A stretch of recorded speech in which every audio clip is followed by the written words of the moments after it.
Hey everyone, if you are somebody who wants to be a godly wife, then I'm sure you have come across verses about submission.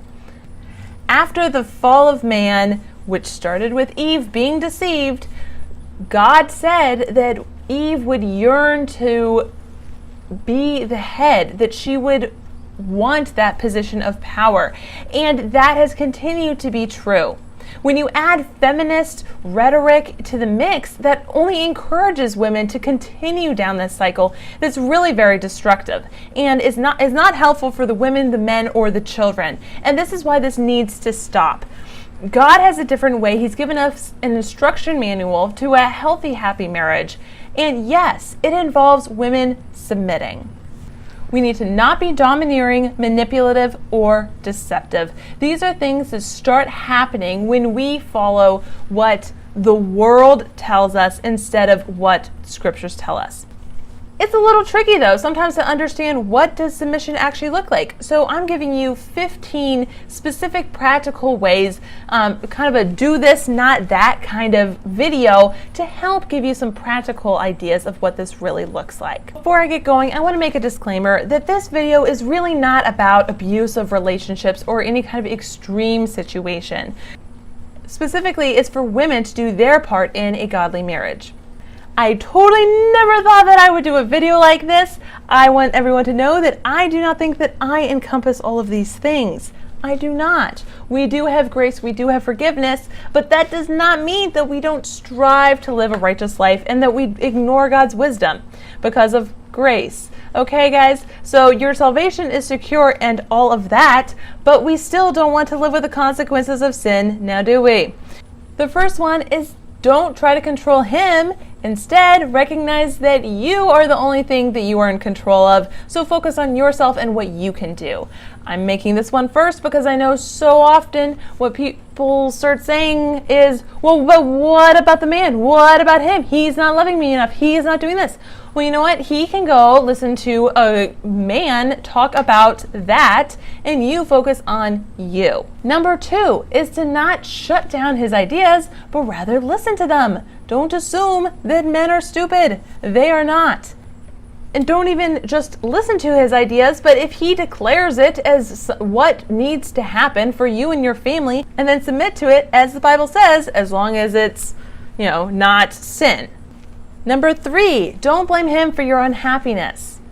This can be a hard one. It's like, oh, if only you were this, if you were that. No. Again, take responsibility for your own life, your own happiness. Seek God and get your own life. Don't make him be your all. He shouldn't be. That's never how it was designed to be. Don't expect him to read your mind. Don't get upset and or passive aggressive if things aren't going the way you want. Instead, clearly and kindly state how you feel and what you want. So a great example of this is if you feel overwhelmed, then let him know. Husband, I have a situation. I feel overwhelmed. What should happen? Maybe he'll say, just don't do so much. Maybe he'll say, I'll help you.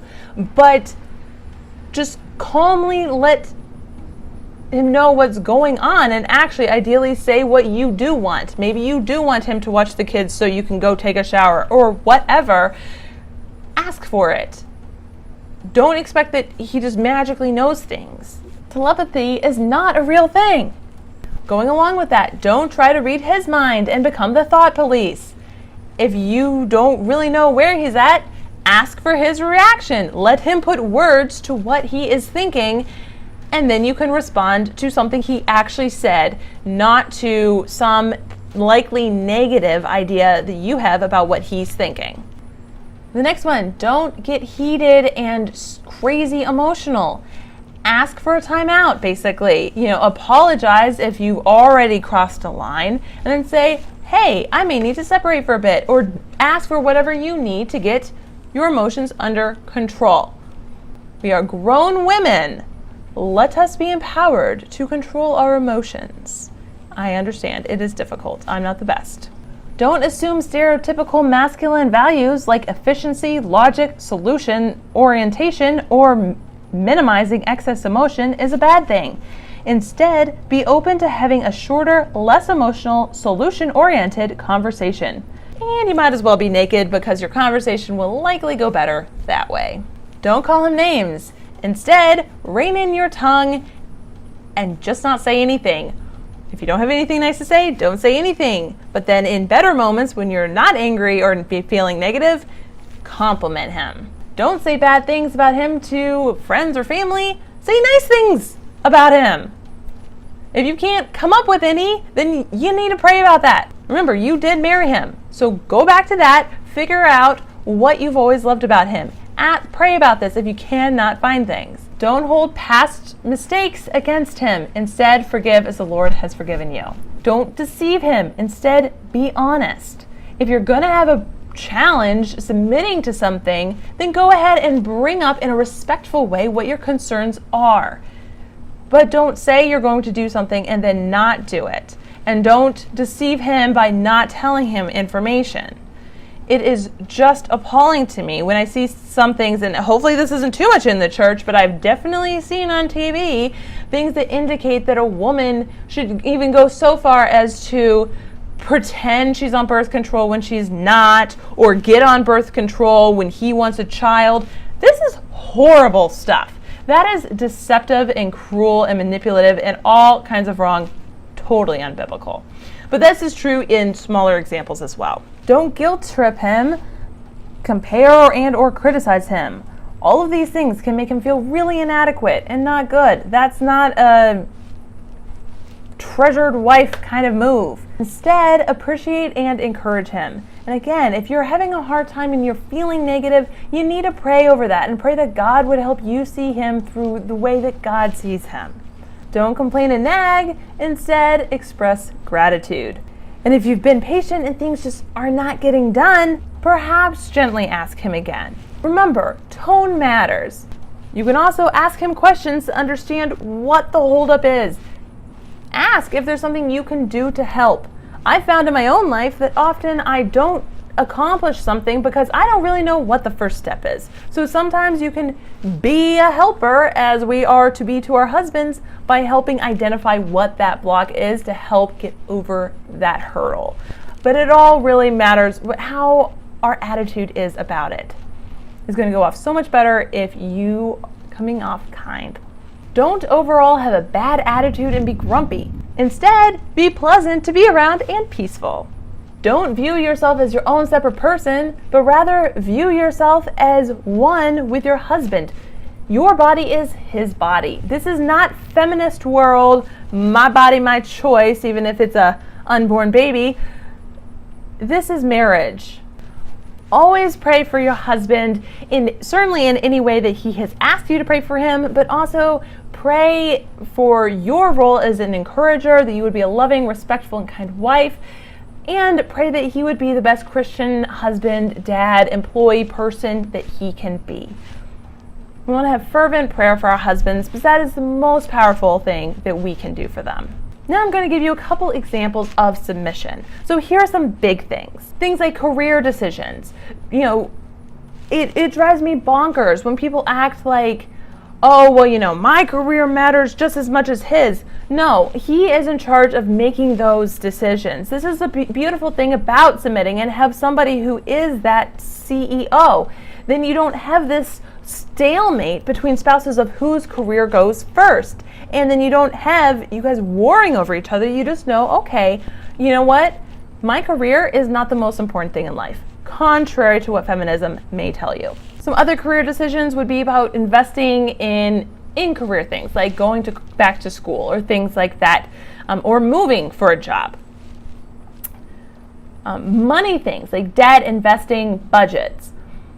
Big parenting decisions, vaccines, public school versus homeschool versus private school.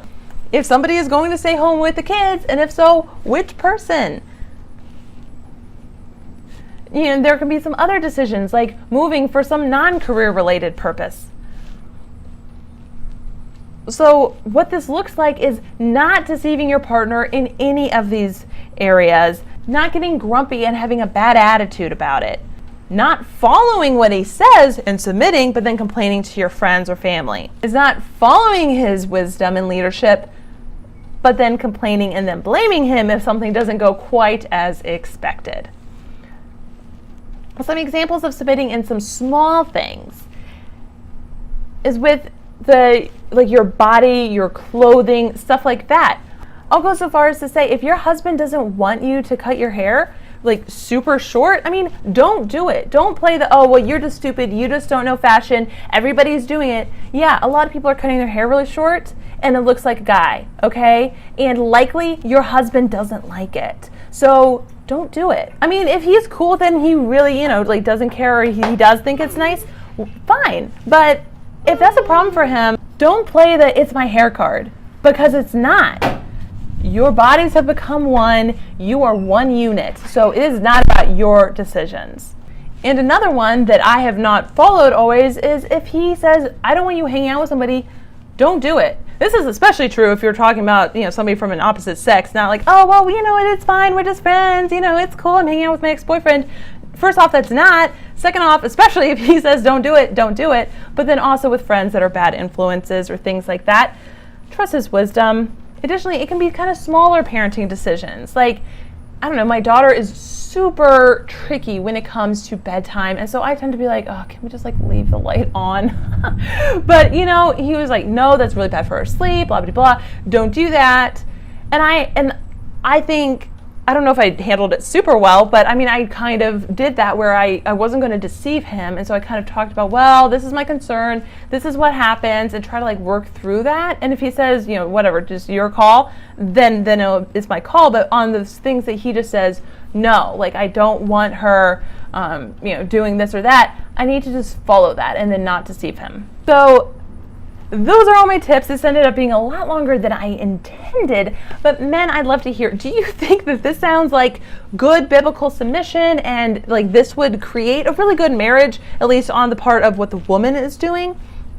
And women, how do you feel about all this? Is this something you're feeling a lot of resistance to? Do you have some other ideas? Do you have other questions? I love to hear from you guys so I can, continue on serving you all and empowering you to be good wives and mothers. If this is the kind of content that you like to see, then hit the subscribe button and notification so you don't miss videos that come out new on Tuesdays. And I will talk to you all later. Peace.